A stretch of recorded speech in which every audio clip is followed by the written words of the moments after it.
Hello friends, welcome to రుచి వంటిల్లు. ఈరోజు మనం బెండకాయ ఫ్రై చాలా టేస్టీగా చాలా త్వరగా ఎలా తయారు చేసుకోవాలో చూద్దాము. ఈ బెండకాయ ఫ్రై మనకు అన్నంలోకి కలుపుకొని తినడానికి బాగుంటుంది. ఇంకా రసం సాంబార్లో సైడ్ డిష్ గా కూడా చాలా బాగుంటుంది. చాలా సింపుల్ గా చేసేసుకోవచ్చు. సో లేట్ చేయకుండా వీడియోలోకి వెళ్ళిపోదాం.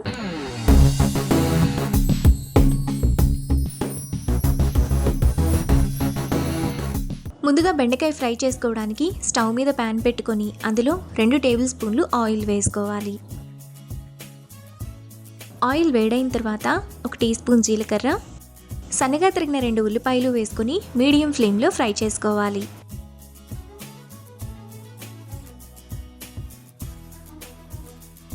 ఉల్లిపాయలు ఇలా వేగిన తర్వాత అందులో అరకిలో బెండకాయలను 3-4 సార్లు బాగా కడిగి తుడిచి ఇలా చిన్న చిన్న ముక్కలుగా కట్ చేసుకొని వేసుకోవాలి.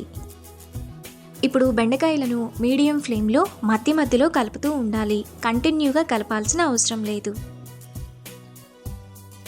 బెండకాయలో ఇలా జిగురు వచ్చినప్పుడు మధ్యలో ఇలా ఒకసారి కలుపుతూ ఉండాలి.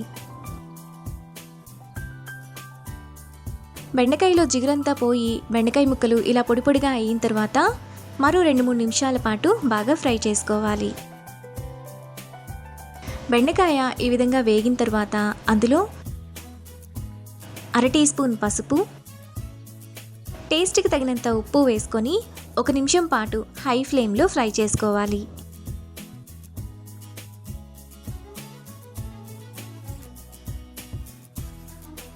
బెండకాయ ముక్కలు ఈ విధంగా బాగా వేగిన తర్వాత అందులో 1 టీ స్పూన్ కూరల్లో వేసుకునే కారం, 2 టేబుల్ స్పూన్ల పచ్చి కొబ్బరి తురుమును వేసుకోవాలి.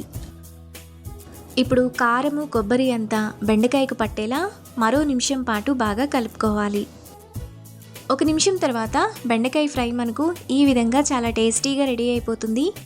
ఇప్పుడు ఈ ఫ్రైను అన్నంలోకి సర్వ్ చేసుకుంటే ఎంతో టేస్టీగా సింపుల్గా చేసుకునే బెండకాయ వేపుడు రెడీ. ఈ రెసిపీని మీరు కూడా ట్రై చేసి మీకు టేస్ట్ ఎలా కుదిరిందో నాకు కామెంట్స్లో షేర్ చేయండి. ఈ వీడియో కనుక మీకు నచ్చినట్లయితే లైక్ చేసి షేర్ చేసి సబ్స్క్రైబ్ చేయండి.